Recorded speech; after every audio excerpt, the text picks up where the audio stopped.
Hello, everyone. Welcome. My name is Matthew. This is Museum Makers Live, new YouTube show here on YouTube, all about museums and nature and science and technology, hosted by us, science museum curators at the North Carolina Museum of Natural Sciences, where we work every day and where we are broadcasting right now. What is this stream about? This stream is about being a place where you can come to ask questions that you might have about science, nature, technology, and maybe watch us play Minecraft. What are we doing in Minecraft? Well, sometimes we do little challenges. Sometimes we talk about particular creatures. But one thing we definitely always do is work on a build. And that build is a replica of the museum that we are currently in, which I can show you right now. I'm going to get into a different mode here. Here we go. This is the North Carolina Museum of Natural Sciences. And over there in the left-hand corner is Audrey. Hi, Audrey. Hi. So Audrey and I are curators that run the Viz Lab. It's one of the public education labs here at the museum. And what's unique about it is that it's full of exhibits, much of which we've built, but also it's a maker space, which is what you can see behind me. It's blurred out a little bit because there are people here. We are open and we're trying to keep it a bit private for them. It's a maker space where we build exhibits, but we also teach how to build things. We do everything from 3D printing to computer programming using things like Arduino and Raspberry Pi. Basically all the maker culture type stuff you've ever heard of, we do here. And we're happy to talk to you about it at any time because during most of the hours the museum is open, which is 6 days a week, this lab is open as well. And you can just come right in. And you don't even have to pay anything. It's free to come in the lab. In fact, it's free to come into the entire museum. And so, yeah, so that's a picture of it right there, part of it at least. That building in the center there, that with the globe attached to it, that is a Nature Research Center. That is where we currently are, right? We're right around, right in here. But over to the left, that's the Nature Exploration Center. That is also part of it. And then there are other buildings spread throughout North Carolina. The next closest one would be the Prairie Ridge Eco Station, which is only about 10 minutes from here on a historic prairie land. So if anybody happens to be in the area, please come by, come see us, come visit the museum. It is free. It is world class. It's the largest science museum in the Southeast. And so each episode we like to focus on something. So we're going to be doing some building, but before we do that, I figured that one of the exhibits I've most recently been working on is related to whales. So I thought that we would talk about whales. So if you have any questions about whales or anything we have to say about them, please enter them in the chat. We will read them live and answer them to the best that we can. So let's go ahead and jump in here. Move that, and if nothing sounds right, please let us know, or looks right. Back to game. Okay, so here I am on one of the floors of the Nature Exploration Center. So this is a real museum that we are recreating at 1-to-1 scale. And when we are done with this, then we will release it online as a mod pack for anyone to download for free so that you can visit the museum virtually. And it's going to include all the exhibits and everything. Right there, I was traveling along the first floor, and that's the last floor of this building that does not have anything on it yet. There you can see the Nature Exploration Center, and there is the Nature Research Center. Since we know that Minecraft cubes are 1 meter cubes, we know how large to make everything here. So welcome. This is our museum. This is our stream, and we're going to get started. First, I'm going to show you some of the whales that we have in the museum, talk about them a little bit, and then maybe we'll go find some whales in our Minecraft world. Because if you haven't noticed, we're using shaders, but we're also using various mods. And one of the mods that we're using is Untamed Wilds. There's me. One of the mods we're using is Untamed Wilds, and that is includes several whale species. I think like 5 or so. I'm just looking over to my left here because I see that one of our 3D printers just finished printing something, a test. I'm about to grab it. Hold on.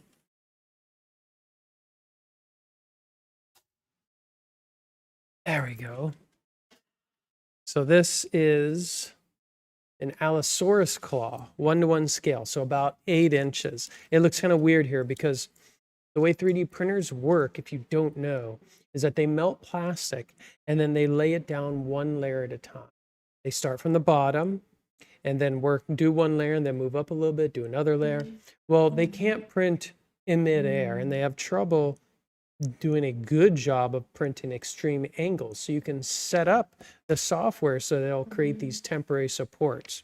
Well, on our largest printer, which can do a 19 by 19 inch cube, I recently upgraded some of the hardware, and so now I'm having to run some tests so that it prints well with the new hardware. And so these supports that it builds are supposed to be temporary. You're supposed to be able to just rip them off. They should come off nicely, and the print underneath should be pretty nice. This one did this is what I've been working on. This one has done a fair job. It's not perfect, but I can forgive it a bit because I'm printing with a ridiculously large nozzle. The nozzle, it's like a brass nozzle, like on a garden hose. It also looks a lot like what you would find on a hot glue gun. Typically, printers come with nozzles with a opening diameter of 0.4 millimeters. So it's very, very small. But the one that I'm using now is 1.4 millimeters. So that's a big difference, and there are challenges and limitations associated with making prints with such a large nozzle. But I'm pretty happy with the way this came out. So I think I'm almost there. 3D printing is a fascinating technology. We use it here to build exhibits with and to teach with, because it's a great way to learn about 3D modeling and engineering. Just through trial and error, by having fun with it. Okay, so why don't we go ahead and go into the museum? So Audrey, it may not be obvious, but there are many exhibits in the museum that are smaller than a meter cube. And so in order to build those exhibits, we're having to use some extra software. Audrey, if you'd like to talk about what you're doing a little bit. Sure. I am somewhat confused about what I'm doing right now. But what I'm using is a program called Blockbench, which is a super useful 3D modeling program for making anything that you want that is low poly, or few polygons, low polygons. But specifically, it's made for folks who are making Minecraft stuff, Minecraft mods. So you add in blocks, and then you put them together, resize them, and mess around until they create the shape that you want to make. What I'm working on right now is clearly a Minecraft vanilla turtle. But I'm going to be adding a remote tracker on its back. But first I need to figure out why the texture keeps messing up every time I try and move it. It's not easy making your own mods. So I'm on the first floor here of the Nature Research Center. And one of the first things that you notice as you walk in and then you move to your left is a very large skeleton, which most people assume at the start is a dinosaur skeleton. They can be forgiven for that. It is a museum and there are dinosaurs on the outside. But it's actually a whale skeleton. This one we will remake within Blockbench to give it more detail. But it's a pretty special one because this is a whale that was known to scientists for, I think, decades. It was given the nickname of Stumpy. Stumpy was a right whale, and this whale had been tracked for decades by scientists and studied and well known. But unfortunately, Stumpy met her end the same way many whales end up dying prematurely, anyways, and that was being struck by a boat. Excuse me. Washed ashore, and unfortunately, she did have a calf at the time that hadn't been born yet. She had successfully calved, had many offspring, so that was good. She was able to contribute to her species. But yeah, she died early, and now we have her, and she's on display with lots of information about whales and the threats that whales face and how she was studied. One of the neat things I like is that if you go over here in real life, so the skeleton is hung up, so you can't reach it. But there is a part of it that you can reach, that you can touch, and that is its hand bones. And there's a cutout part of a protective metal like sheath around it, guard around it, that allows you to go in and actually touch part of Stumpy, which I think is really nice. So Stumpy's a right whale, which is a baleen whale. That's a creature that filter feeds plankton. We'll talk about that some more later. And this exhibit also includes, it's about whales, but it's also about using GPS loggers to track animals in order to learn more about them. So there are loggers that are put on whales to find out where they go and what they eat, but also on other creatures as well, like sea turtles, like what Audrey is working on, and large fish like tunas. There's a dog in a boat here for a good reason. There is one there in real life as part of this exhibit. It's one of the ways that scientists sometimes look for whales or look for evidence of whales is by using dogs and their amazingly powerful sense of smell in order to find droppings, feces, scat from the whales, which floats. So if scientists are able to get some of that, they just net it out of the water. So they go to where they know whales have been recently, and there's a good chance they might find some. And then that, of course, by studying that, they can tell what they've been eating and also where they've been and the health of them, whether they're pregnant or not, an awful lot. So that's a really fun exhibit. That's one of the whale exhibits. Let's move over to, I believe the next information whale exhibit is in the other building, the Nature Exploration Center. So why don't we go there? This is the second floor of the NRC. See, these are all the spaces. No, I'll go up to the, I'll go up to the third floor. These are all the spaces. They don't have much inside of them yet, but they will. What is it? Is that the trader over there? Hold on. I think I see the trader in the museum. Oh no, it's just it's a stray villager. I've never seen a stray villager in a museum. Okay. Hey buddy. What's his Is job? there anything I can do to make the villager like comfortable and like stay there? Can I feed it? I'm pretty sure. Wait, go inside that room. Okay. I think that's a A stairwell. Oops. I think that is It has a friend.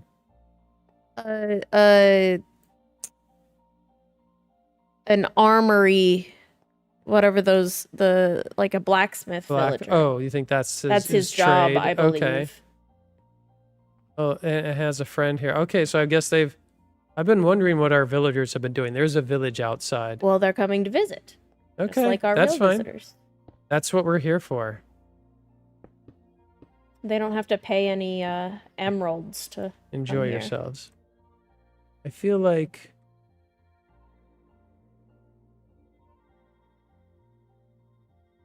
I wonder if you have a chance, would you check the audio to make sure that the Minecraft music is not too loud, please? Yes.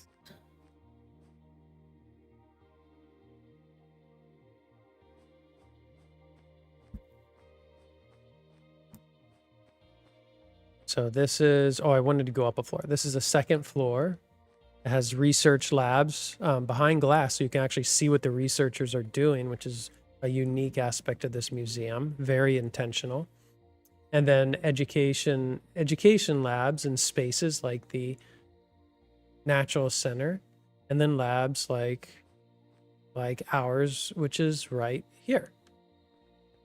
This is our lab. Need to flesh it out more, but this is the Viz lab, and I haven't shown you any pictures of the I Viz lab. cannot hear the Minecraft music at all. You don't hear the music at all? Okay. Yeah.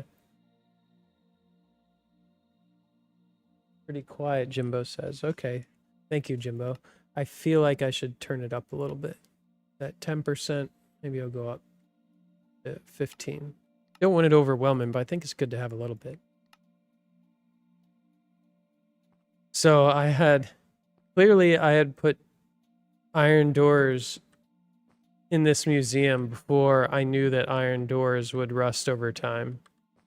Well, they only do because of a mod that we have. So, the weathering mod. the actual, when we release this as a mod pack, they will not rust. But if I had used a waxed iron door, then it should have been fine, right?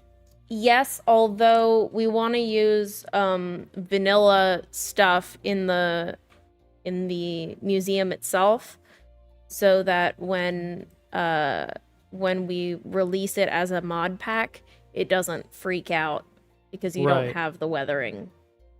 But I mean, if you want to make it waxed iron for now and then go back and change it, or use one of our previous versions, then that is also an option. Oh, so I didn't realize the waxed iron doors, they're not vanilla. They are not. No. Oh, okay. Waxed copper is vanilla, but copper is the only thing that weathers in vanilla Minecraft. I think you need to restart your avatar, because your avatar is very low frame rate. Interesting. Okay. Might be, yeah, okay. Oh, you did this. Oh, there are pressure plates. Yes, because you can't open iron doors without pressure plates or buttons. Well, I've never been happy with the door offerings. I would like us to make our own glass doors at some point. Hey, let me get out. So that's the goal. Okay, the problem is with Video Ninja, not with the problem is with the service? Yeah. Oh. It's just a little bit slow. Audrey's avatar is being buggy, but we don't have control over that. The globe on the outside of the building, this is the inside of it. It's actually a theater that plays videos all day long, and where there are talks given by the scientists here and visiting scientists. All right, so there's a bridge that connects, and you can walk on the top of the bridge or inside the bridge. It's covered and uncovered. This will take us to the nature. It's not pretty. This will take us to the Nature Exploration Center, where there are some more whale skeletons. And so these are skeletons, they're not fossils. Be holding anything. What's the difference between a skeleton and a fossil? Oh, good question. Yes, for anyone who doesn't know, a fossil is made of rock, because the fossilization process is a process of replacing something like a bone with sediment over time that becomes rock. Pressure and heat, time. Ooh, I'm going to try... I've got a new mod called Better Third Person. And try experimenting with it a little bit. Oh, so this looks really bad because I broke some of the ceiling from below. So let's go down here. There we go. I'm going to set it to be daytime so you can see better. Time set day. Okay, so on the second floor of the Nature Exploration Center, there are, I believe, four. Let's see, one, two, three. I believe it's 5 whale skeletons hanging. And you can see them from down below. You can go underneath them, or you can be at kind of like eye level with them on the first floor. So this first skeleton here is a sperm whale. I don't have all the skeletons in here. I don't think I will, because even though I've tried my best to make everything fit properly, with these 1 meter cubes, it's pretty tough at times. So I only have 3 skeletons. One is a sperm whale, which has probably always been one of my favorite whales. Moby Dick was a sperm whale. It's very famous because they're very large. They have very large foreheads and teeth. And those foreheads are used for help amplify sound waves when they're using echolocation to navigate with and find prey. And of course, one of the most famous prey items of the sperm whale are giant squid. So they have to dive really deep for that, hundreds and hundreds of meters, where they find these squid, which can be as long as they are, to eat. It took a long time for scientists to see giant squid in the wild, especially alive. They're very secretive. They live in very deep, deep ocean. But the evidence of their existence has always been clear on the skin of sperm whales, because during their battles, they'll get scars and suction cup marks. It's pretty extraordinary. Only through underwater ROVs do we start seeing them in their native habitat. The only other time would be washed up dead or nearly dead near the surface of the ocean. So that's really great. You can come face to face with a sperm whale skeleton. And these sizes are accurate compared to a Minecraft character. And then this one's really exciting. This is the largest. Now, there's a lot of caveats there. Largest, I think, in terms of weight, animals to ever walk or swim in the world ever, at least discovered thus far. This is the blue whale skeleton. So there are other museums like the Natural History Museum in New York that famously has a full-scale model of a blue whale, but we have the actual skeleton of a real blue whale, and you can get up close to it. It's extraordinary. Okay, turn that off for now. The blue whale is has baleen. That means it's a filter feeder. So inside of its skull, inside of its mouth, are these bristles. It looks like a brush. They're made out of the same material that your fingernails are made of. You can see a piece of baleen in the other building near Stumpy the whale. You can get up close to a piece of baleen, and there's a lot of information there about what baleen is used for. So and this is something you should absolutely look up on YouTube. Look up a video of blue whale, or really any filter feeding whale feeding. They get close to the surface, they open up their mouths, they close them, and so then all the zooplankton and plankton and tiny little ocean creatures are inside their mouth, and then they just push all the water out. And the baleen allows the water to come out, but then catches, like a mustache, catches all the little bits of food and plankton and creatures in the mouth that they can then swallow. And so as they grow, that baleen can act as a record of all the things that whale has been eating, and about the type of water that whale has been swimming in and living in. And so if scientists get a sample of baleen, they can figure out the natural history of that whale since it was born, where it's been, what it has eaten, and how healthy it's been, using methods like mass spectroscopy, which I've done a good bit of in the past, where you take a sample and you reduce it down to a powder in this case, and then you're able to tell what isotopes it's made out of, make it up, what the ratio of isotopes are. So like how much of that sample is made from one type of nitrogen as compared to another type of nitrogen. And so different water bodies, different parts of the ocean will contain different isotopes of oxygen, different isotopes of nitrogen, and that'll all be recorded in their body and their baleen. There's really cool detective work that we can do. There's also I think it's a mink whale that I have over there. Which is smallest of the whale species. So it isn't much to look at. And then the last thing hanging here, which is very minimalistic, this is supposed to be a mother and calf manatee, which of course are not whales,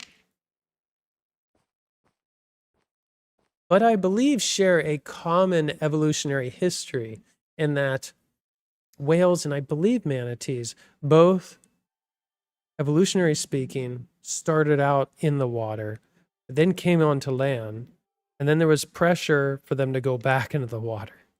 That's true for all aquatic mammal species. That's right. And what I should have mentioned when I was talking about the whale's hand is that one of the evidences of that you can see is that if you think of a dolphin flipper or a manatee flipper or a whale flipper, they look just like a solid mass, just like a flipper. But if you strip away the skin and the muscle, if you're looking at the skeleton, what you see is what looks like a giant human hand, a very freaky giant human hand. They have all the same bones inside of that flipper. Really, really cool. The manatee skeleton is very strange looking. You should do yourself a favor and look up a manatee skeleton. It's not probably what you'd expect it to look like. This might be wrong, but I think that that the closest terrestrial relatives to whales are canids, so dogs and wolves and foxes. Maybe. Don't Not quite positive remember. on that though. Since we last streamed, I think I don't remember if I finished. I might have. Yes, I think so. Finished fleshing out this area with the waterfall diorama and stream. This is all recreating a typical North Carolina environment. There's also a room back here, which I need to flesh out with exhibits called Nature's Explorers. And this is dedicated to the founders of this museum, the Brimley brothers. And it recreates one of their laboratories and taxidermy studio. It This is a also really- shows some of the history of what this museum used to look like back in the 80s and earlier. Yes. With some of the original exhibits. One of the fun ones is going to be these black blocks here represent a model of a sunfish, full-size sunfish. And if you haven't seen a sunfish before, again, do yourself a favor and look up a sunfish. It's not what you'd expect if you don't know. An ocean sunfish. Yes. Oh yeah. Also called a is it Mola mola? Mola mola? Mola? Yeah, I think so. Something like that? I don't know. Yeah. And this is actually a neat room that I need to spend more time in that shows samples of common tree types that have been cut into planks of North Carolina, along with common stone that you find underground that have been carved into perfect spheres, beautiful spheres about this big, granite and other types of rock. They're really, really cool.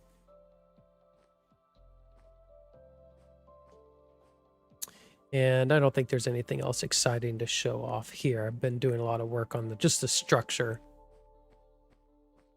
Let's go. I've got a loose crab spider. This fellow is supposed to be an ocean creature. It should not survive on land, but this one does. Set to be daytime again. Let's wander outside and see if we can find some real whales. Untamed Wilds is one of the mods that we're using that includes whales. Untamed Wilds has a lot of the additional mobs that we have added. Or, I mean, that have been added for this stream. Yeah. Now I'm going to go ahead and give myself some apples and maybe a turtle helmet. And then go into survivor mode just to make this a little bit more interesting. And I will get myself a couple whale eggs just in case I don't find one. And so then apple. Oh wait, give myself a lot of apples. Nope. This way? Yes. As opposed to probably, okay, everyone, I need to be real with you for a moment here. Join me at this camera. As opposed to probably every other Minecraft player you've seen, I am not an expert. I do not claim to be. I have spent a fair amount of time, as you can see from these buildings, playing Minecraft, but only in creative mode.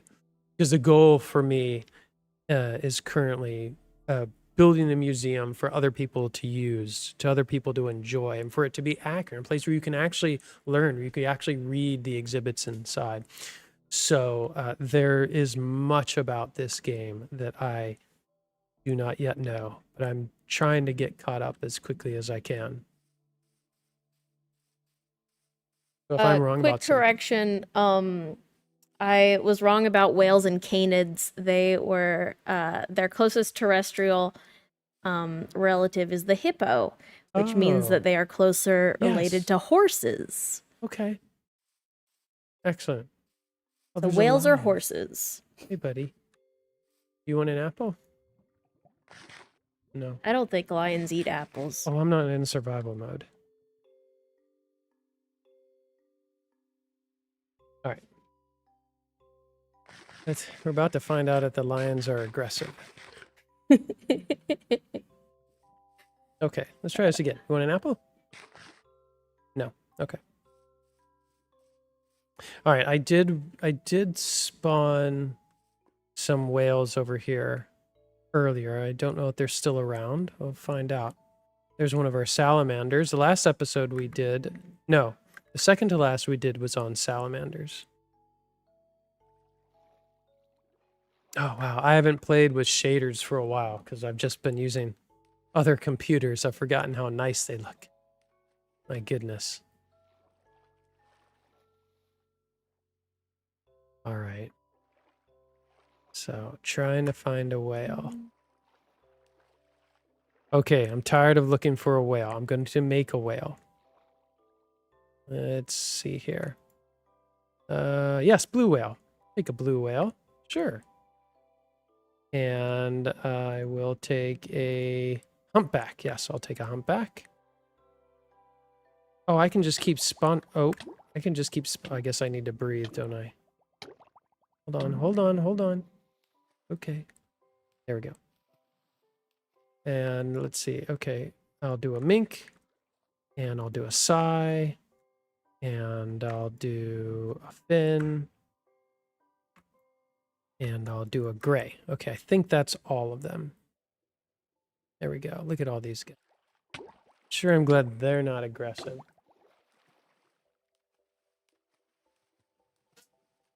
Yes, Jimbo, you're correct.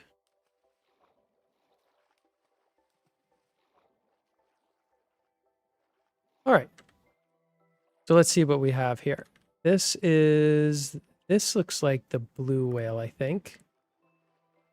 So we've already talked about the blue whale.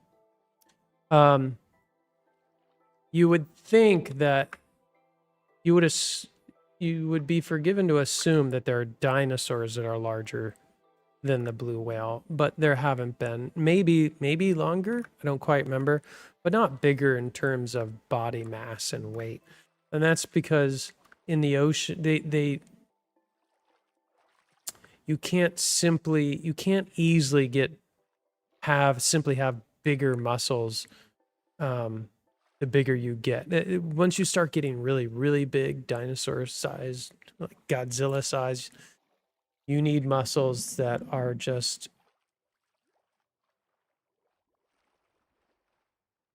you wouldn't be able to do much with muscles that large. You wouldn't be able to eat enough with muscles large enough to handle that. So there are many limitations. But in the ocean, where you have the water to support your weight, they don't have to exert a lot, and air bladder, you don't have to exert a lot of exert a lot of energy just moving around. Oop, the humpback whale breached. Oh, I bet whales don't have a swim bladder though. I should have looked that up. Let me look that up real quick. Whales, I'm pretty sure, do not, but Yeah, I'm pretty sure no mammal has an air bladder. But they have lungs and they can hold air that way, and I'm sure that's how they help to stay buoyant. And they have a lot of oil, which helps as well. So that we just saw a whale breaching, a humpback whale, which are famous for breaching. One of the theories, I don't remember. One of the reasons that they probably do it is that they will often grow little. There are lots of little creatures that like to live on their skin, parasites and barnacles, other sedentary creatures like that. And breaching helps to, oh, look at them. Oh, wow. Oh, it's feeding. Breaching helps to knock them off. You saw that whale right there. I think this is a sei whale based on the coloration. Oh, I need to keep breathing. The sei whale was feeding, trying to filter out plankton, which plankton is a pretty broad term for little tiny microscopic creatures. A lot of them end up being algae, but a lot of them are also just the infantile forms of other creatures like crabs and starfish and even little maybe even little fish. Oh, there's some golden salamanders. I haven't seen that variety. There's 2 of them. That's great. And is that whale stuck? Oh, we have a breach. Oh, not a breach. We have a beached whale. oh no. I don't think it's, maybe it doesn't think it's breached, but it sure looks like it's, oh, buddy. But, oh no. Oh no. No. Okay, so this happens in real life, but it typically, oh, did it disappear? No, it's still there. But it typically just, see if I can push him back. Oh, I did. Look at that, one person. Just like in real life. That was easy. So whales do beach themselves in real life, and that usually results in their death. And for the longest time, it was a mystery, but based upon many of the autopsies that have been done on the whales, it typically ends up being whales that have become disoriented due to illness or age. And if they beach themselves by accident, it's really hard for them to get back into the water because they can't move around on land easily because they're so large. And then you'll get a mass beaching if the leader is the one who has beached itself, because the rest, they're very loyal to their leader, and so the rest will follow. And in that case, if they're caught early enough, it is possible for some of them to be rescued. I don't know why this guy keeps wanting to do this. I think the problem is that he's just too close to land. He should be in the open ocean. I could put a lead on him and try to lead him out to the open ocean. That'd probably go well. So we've got the humpback whale, we've got the blue whale, the sei whale, which has characteristic markings of a white and black on its jaw. There was also a fin whale. Let me get back in the ocean here. There was also a fin whale. The fin whale is the second largest of the whale species, and it is the fastest. of the whale species. I think they can go over, what's going on down here, guys? Over 25 miles per hour. It's pretty crazy. Oh, I think they're just kind of stuck. Oh, I should probably put on my little turtle helmet. That's why I got it. There we go. Oh, that that helped tiny bit. Come on, I'm coming. It's okay, it's okay. Eat a little bit here. All right, I'm going to go into creative mode really quick and get game mode creative, just so I can get a lead quickly, so I can see if I can lead that blue whale out to open ocean, try to save it. I should probably get more than one because I'll probably break it.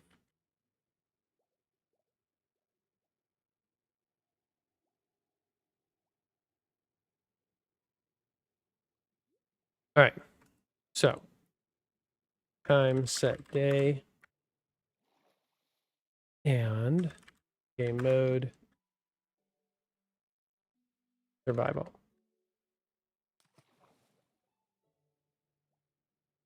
Hi there, Chris. Yes. Yes, we're talking about what? Whale lice. Yeah, whale What do you lice. what do you have to say about whale lice, Matt? Well, I think what Chris is referring to is, I think he probably jumped on when I was talking about what lives on the skin of whales and why they sometimes will want to jump out of the water to knock off anything that's living on them, any parasites. Yes, we talked about that. And now I'm worried about this one whale, the blue whale, because the blue whale keeps beaching itself. So where'd it go? It's down here. Yeah, it's even stuck here. So I want to see if I can it's stuck in the rocks. I want to see if I can, what are you guys doing? See if I can lead it to open ocean here. I can get a lead on it without dying, which may not be possible. Come on, just gotta be a point on you somewhere. Oh, I guess this isn't gonna work.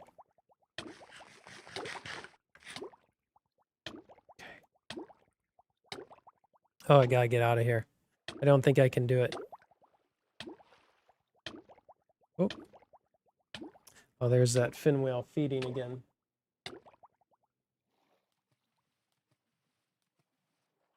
Chris is a very, very curious person. He's wondering if noise pollution has caused any strandings. Yeah, so as we discussed, whales like the sperm whale use echolocation to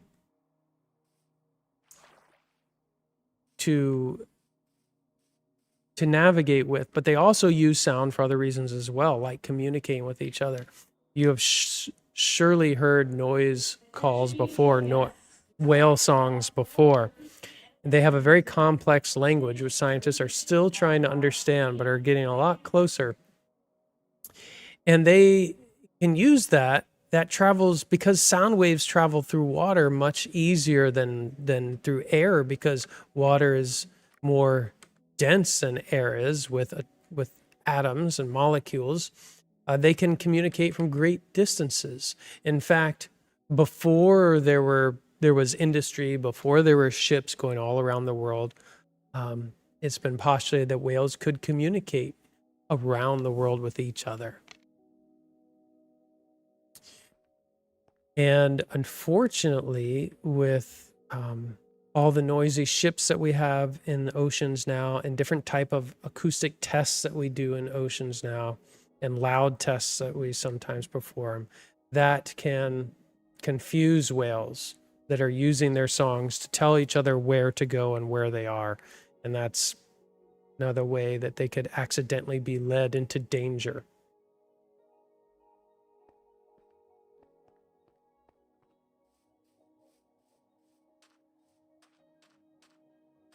My personal favorite pop culture containing whales is gotta be Star Trek IV, The Journey Home.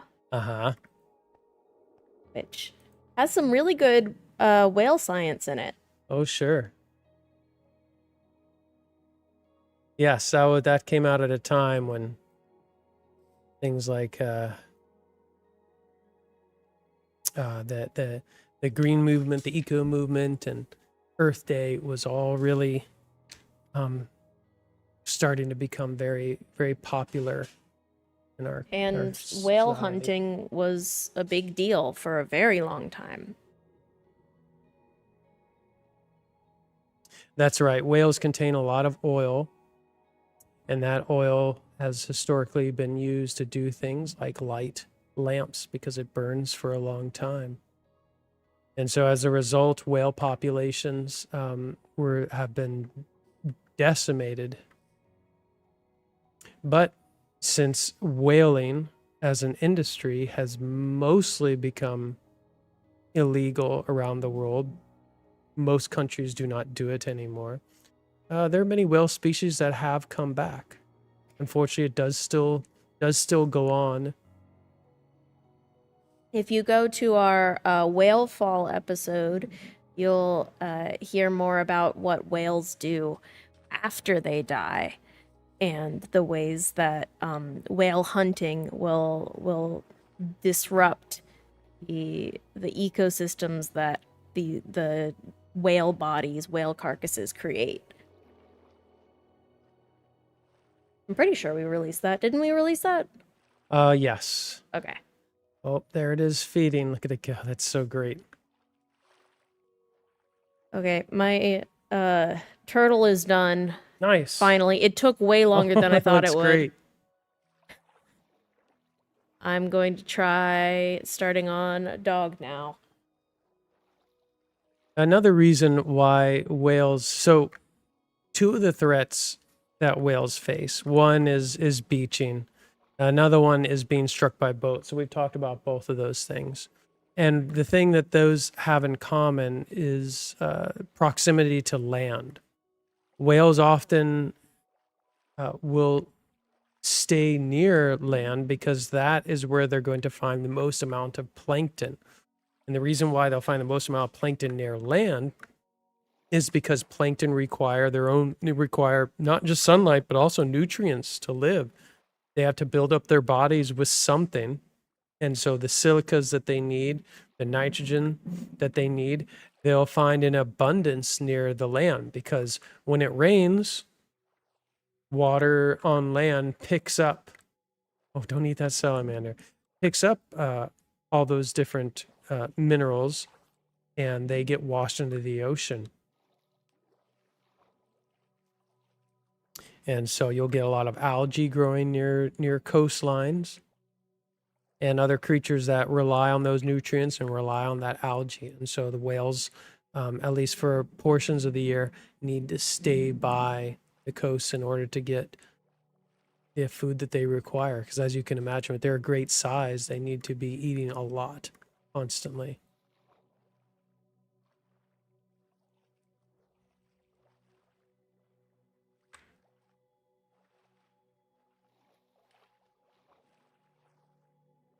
All right. Well, we can continue talking about whales and answering any questions that you might have about whales. But I'm going to head back into the museum now, where the whale skeletons are. Even though I could honestly just watch these whales feeding and doing their thing all day long, I'm going to go back into the museum to work on building because there's a lot left to build. But please, if you're watching, if you have any questions about whales or any other topic, really, especially science or museum related, please enter them into the chat. We'll be happy to answer them. We don't have any dramatic challenges for you today. Just a relaxing build and learn.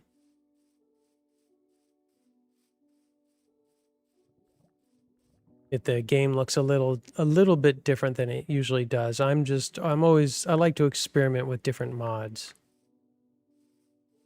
And so, for example, some of these plants are going through various stages of age and death and decay, and that's the weathering mod, which I really like. We have a lot of mods involved in our Minecraft instance, which can be very tough on our computers, which is partly why I am not in the Minecraft world today.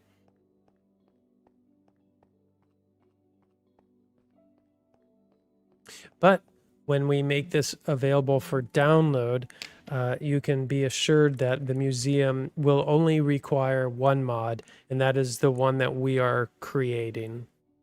So you won't have to rely on a bunch of other mods. It'll just be our mod, and then the building itself is just made out of vanilla blocks, unless I screwed up and used the wrong one by accident that was not vanilla, which is possible, but trying hard not to let that happen. All right, let's get back into creative. Just do a nice little relaxing build. So let's see here. Oh, this area is a bit new, I think, since we last streamed. This area is called, I don't know, it's probably underground or underground North Carolina, something like that. So it's supposed to feel like you're going into a cave in here. You can see different type, the walls have become rocks, different strata, and there are displays of all different types of rocks and gemstones, primarily what you would find in North Carolina. And over here is a very special exhibit. It is, I believe, the largest emerald. It's an emerald, isn't it? Yeah, it's an emerald. Largest emerald ever found in North Carolina, which is actually not in the display case at the moment. I guess someone needed it, but hopefully, but it'll be back. That happens from time to time.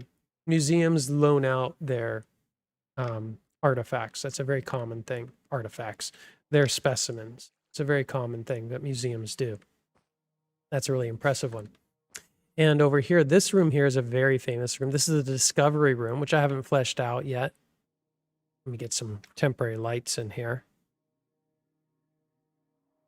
No, what's it called? Yeah, that's what I want. This room here is for families and very young children with lots of hands-on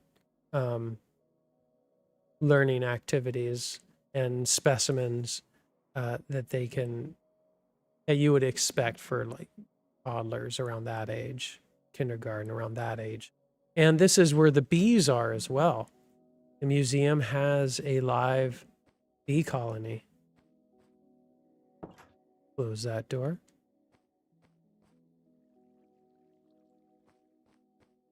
I think that's all that's new since I was here last. These mushrooms keep spreading in places where they shouldn't be. And now I'm just going to work on... Oh, geez. Do that? Didn't mean to. I'm just going to work on some of the structure here. This is a good time. So here are the skeletons again. This is a good time again. If anybody has any questions, please put them in the chat. Even take a comment. Above this, there are some plants, so apparently the roots will occasionally grow, but they'll stop doing that because now I'm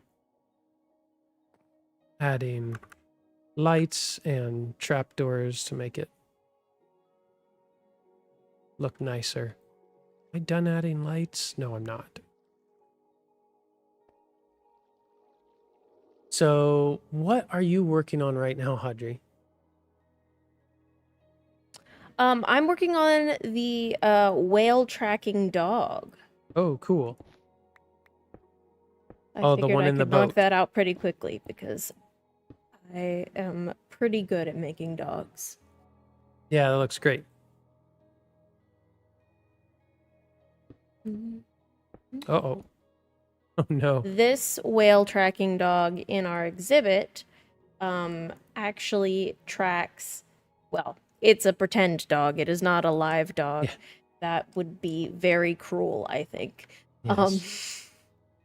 Have to sit there all the time. But this dog represents a real dog that tracks whales using scent of their feces. So whale poop. It can scent whale poop in the water. So when scientists go out, they can collect water samples, and the dog can let you know if it smells any whale. I don't remember what this dog in particular is named. You can go downstairs and check. Oh, But yeah. I think it says on one of those pictures. yeah. I've forgotten as well.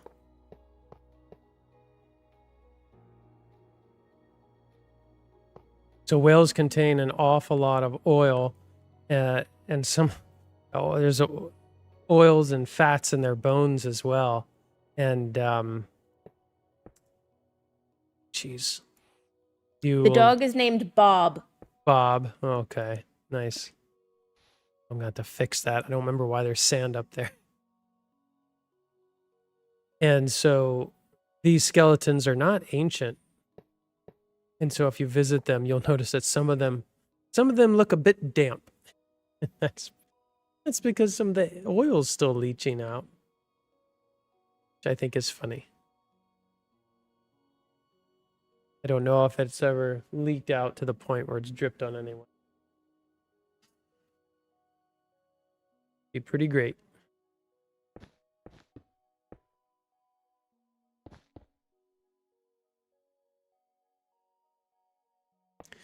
Usually I like to put things in like this lighting. I should do in like a nice pattern, but I've got to be mindful about what blocks I'm destroying, because there are certain blocks that need to be there, unfortunately. Oops, I didn't mean to do that.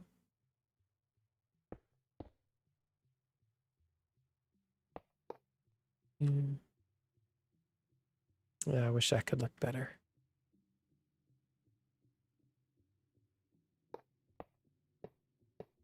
Yeah, so this is just the cozy build portion of this program. That's a nice change of pace after the ants episode.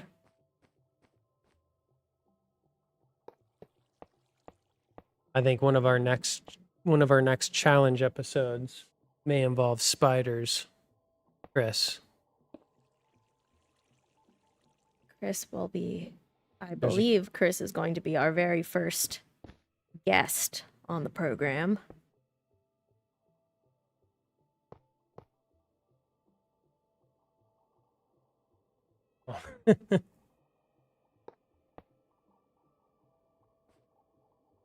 I can only imagine how you tried to get it to do that.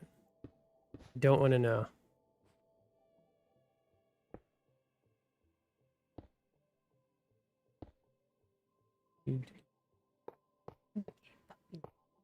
Tail still. It's a Rottweiler, so it's a docked tail.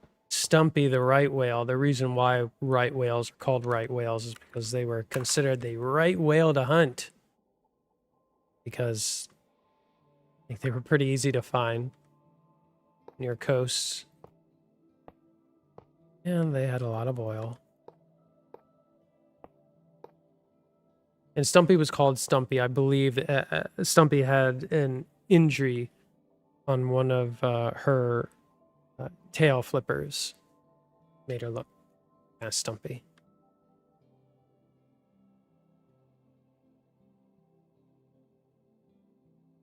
Very rude name for a whale. It is pretty rude.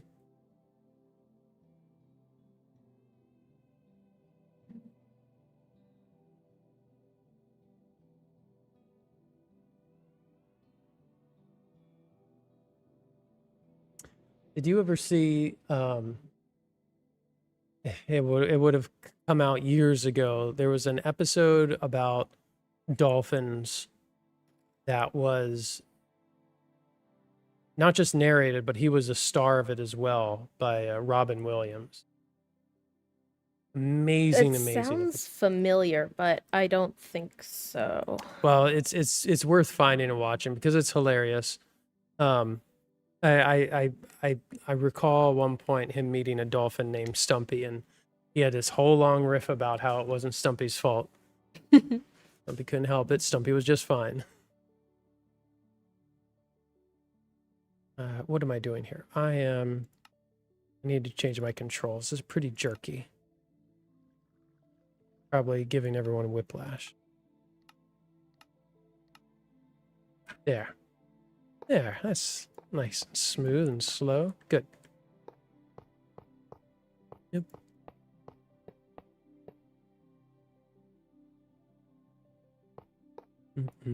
So since we talked last to you all, yeah, that's right. You better.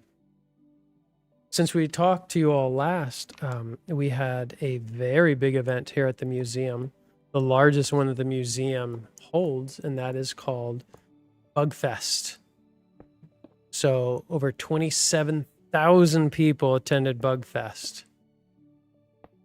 Streets were closed for Bugfest.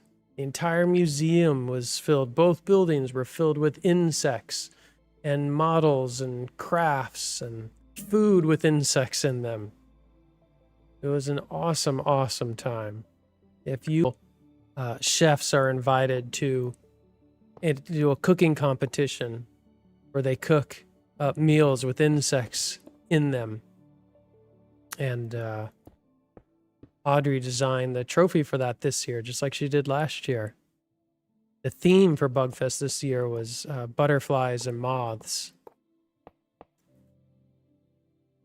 And so it was a really impressive 3D printed statue of a chrysalis butterfly on a stick. And then we did some other prints in the lab as well, some caterpillar prints.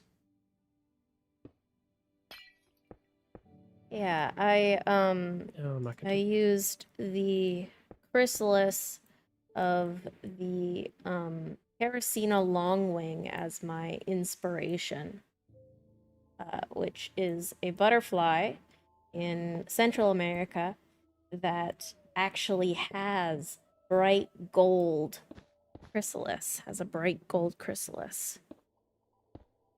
Pretty cool. Yes, and you don't mean just like gold colored or anything, like gold. Gold. It's shiny and Yeah. everything. It's great. It's amazing to me that there are any creatures that are able to have a skin or shell that looks just like gold, but there are butterfly chrysalises and there are beetles that look that way as well. They actually look like actual gold. Nature is amazing. That's why we like it.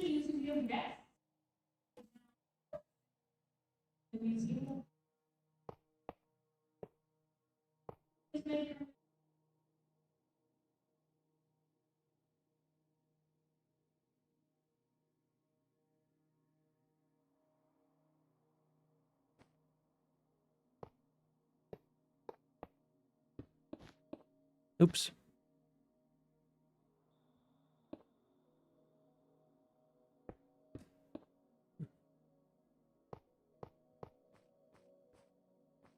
These whale skeletons, I want to do a good job on the lighting because they look really nice during the daytime. There's lots of natural lighting and lights above them, but at nighttime, when there isn't any natural lighting and there's just a little bit of ambient light illuminating them, they look amazing, very dramatic.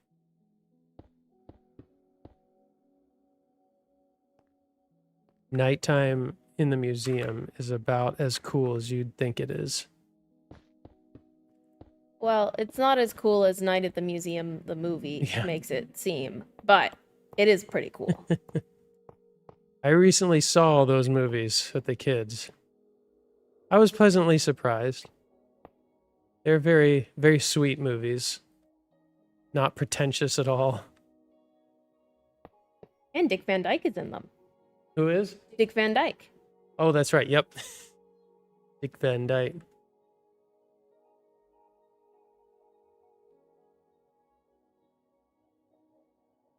Yeah, there were a lot of A-listers in that movie.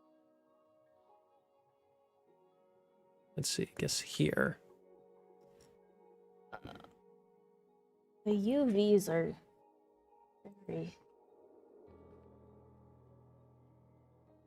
acting strangely for me. I'm not sure why. You talking about your model? Yeah. getting complicated. So Audrey's using Blockbench. I should probably mention this is a free program anyone can download. And if you're using the well, I guess Minecraft on the PC, Minecraft on a computer anyways, as opposed to like Switch, then you can do this as well. Or Xbox. Make your own models for free. They can even have their own animations. The two mod programs that we use are Blockbench and MCreator. And with Blockbench and MCreator, we use something called GeckoLib for all of our animations. If you are curious about starting your own or curious how we do our mods. This is pretty much the easiest way that we could come up with for mod making. With Java anyways. Yeah. But I'm very interested in Minecraft. I did not play it until we started this project, but I am now very interested in it because now I see how much potential it has for learning. Because it's just absolutely unlimited. Oh, hello there. Piccolino. Thank you for joining. If you have any questions, Piccolino, about anything, please feel free to ask. Audrey and I are Science Museum curators. We're currently inside of the North Carolina Museum of Natural Sciences, where we work. And we are right now working on building our museum as exactly as possible. And once it's done, we'll release it for anyone who wants to use it and explore it. Right now, I'm just working on the roof of this part of the museum that has some whale skeletons hanging from it. If you have any questions about this or about science or nature or technology, because that's our expertise, please feel free in the chat to ask us. We won't be here much longer, another 5 minutes or so. We'll be back next week. After our spider episode, I think our next episode might be a update on or might include an update on the state of the mod as it currently stands. Yeah. I'll talk about the 3D modeling stuff and the Prusa and all that kind of stuff. Yeah, that's a great idea. We do need to do that from time to time so that we have a recent episode to point people to where they can see everything. Got a hole in the roof. Have to fix that. Fix that later. Be fine. All right, let's see how that's looking. I think that's looking pretty cool. Pretty cool. I'm just using the trapdoors because I don't really like how those lights look. I want them to be kind of hidden. I'm not sure of a better way to do it. With vanilla anyways, without any mods. The cavemen kill the dinosaurs. No. At least not the dinosaurs that you're thinking of. Like T-Rex. No, they came about long after the dinosaurs. But birds are so very closely related to dinosaurs. We've been eating them for quite a while. No, mammals were very small when the dinosaurs became extinct. During the dinosaur times, mammals were very small because it was hard for them to compete with. There was such a huge variety of dinosaurs, and they were such successful predators. It was very hard for other types of creatures to compete with them. But once they suffered the extinction event, which came about from a meteorite, once that happened and it took them out, the world became colder for a good while. Mammals had fur and were small, were able to hide in places and eat lots of different things. They didn't need much to eat. And they were able to generate their own body warmth because they were They are endothermic. Dinosaurs didn't have any of those things. Some of them had feathers, but they couldn't generate their own heat. At least that's what it still looks like. And so they weren't able to survive, but the tiny little mammals were able to. And then once the dinosaurs were gone, that opened up so many habitats for them. And they were able to get bigger, and they were able to eat more, and there were more food sources, so they could keep thriving and getting larger. So at the time that the dinosaurs died, yeah, mammals were not, if you were to see the mammals at that time, they weren't too dissimilar from mammals you see now, but they were small, four-legged little furry creatures. But I sure wish that there were people around at that time, so that we have at least some cave paintings or something, or bones stored away in a cave. It would have been really great.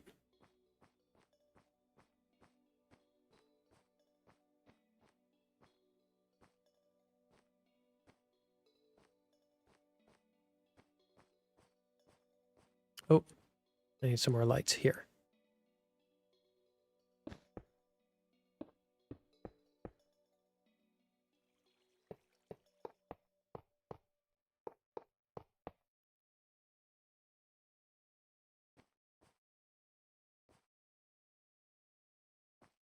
Did I finish? I think I pretty much finished the roofing I was going to do here. Looks like. Good. Good. Yeah, it's looking pretty good.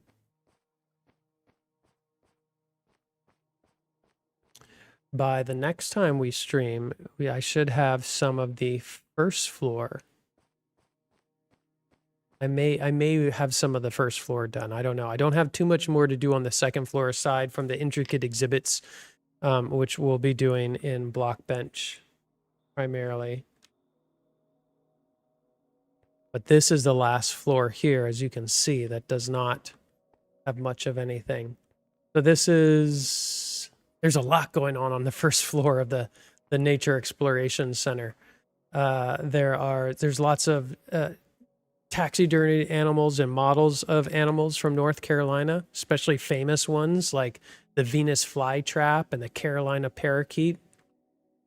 There's also a full-size megalodon jaw replica with some actual fossils in it.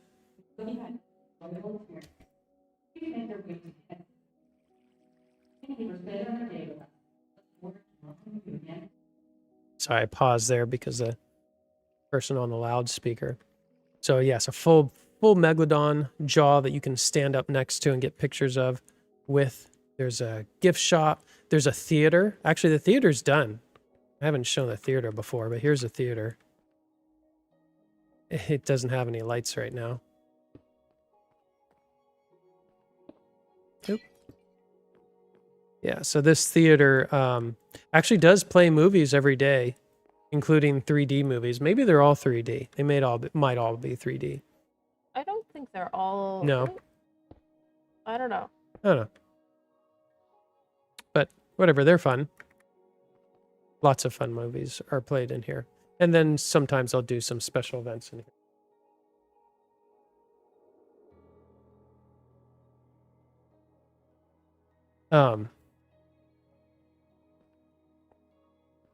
Well, I remember a very small percentage of all the things that I have learned over time.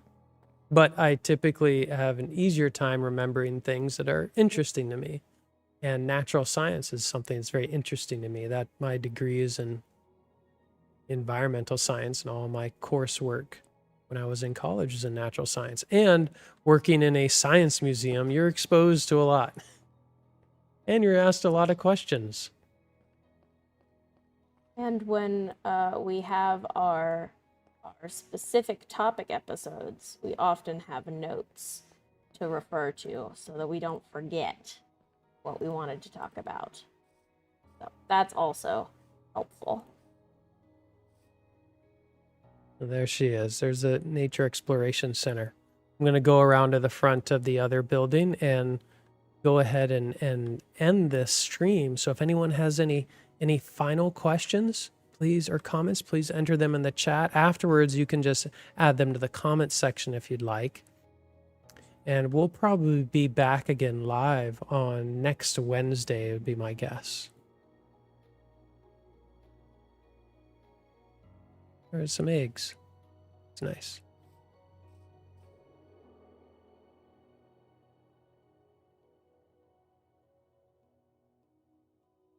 We got some turtles. I've still got on my cool hat. Nice. What time would the next stream be? They are typically the earliest that they'd be. They're usually around 3 o'clock, 3 p.m. Eastern Standard Time.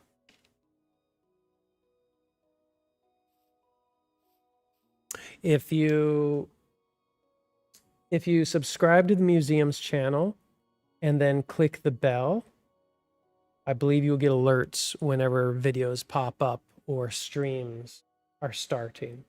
So you can do that as well. With that said, I would like to thank everyone who joined us on this stream, live or in the future. We appreciate you very much. We hope that you have a good rest of your day and look forward to the next episode. You can ask us whatever you want. Thank you very much, everyone. We'll see you next time. Signing off from the North Carolina Museum of Natural Sciences. I'm Matthew. I'm Audrey. We'll see you later. Bye, everyone.